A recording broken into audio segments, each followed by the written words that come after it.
I welcome it. I welcome the ruling. It brings clarity to an area where we had so much confusion. And what always came across to me was it was the confusion that was causing mistrust, the mistrust which was causing fear, and the fear was causing anger. We need to go right back to the beginning, have clear guidance, clear rulings that we can all understand, and from that there may be a way to move forwards. Well, I'm pleased to hear you say that, because coming from somebody who is transgender, of course transgender female, it's really good to hear that, because a lot of people may have expected you to say the opposite, actually. So I'm wondering, though, because I have heard people talking about this, especially a lot of trans people saying that they would feel sort of vulnerable if they were going into a separate space that wasn't a mixed space, and it sort of puts the spotlight on them and says, look, that person is trans going into a trans space, or that's an argument that I've heard. What's your thought on that?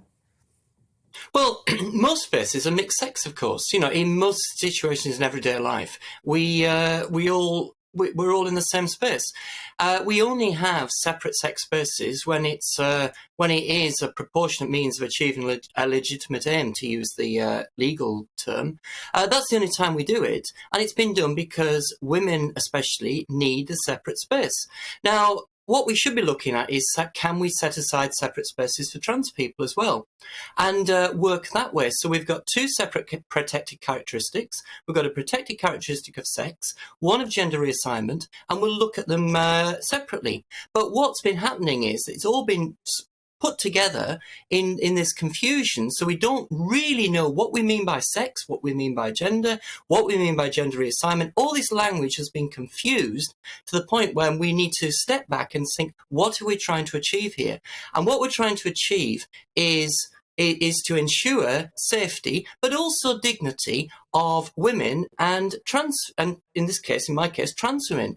Sometimes we can do it in a group together, but other times it's right to do it separately. And what's your view on trans people in sport? Do you think in sport there should also be a separate category for people who are trans and non-binary? Well, there's probably not enough of us in most situations. That's the problem. So I guess if I was, I'd be there in the 100 metres myself, because there's not too many trans people about. But what we could do there, and this has been mooted by a number of people, is to have an open category in which anybody can compete.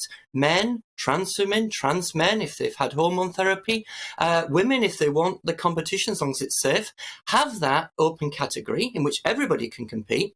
But we all know, of course, what the issue of that would be for women. Women wouldn't tend to win very much. So have a separate female category for women alongside it.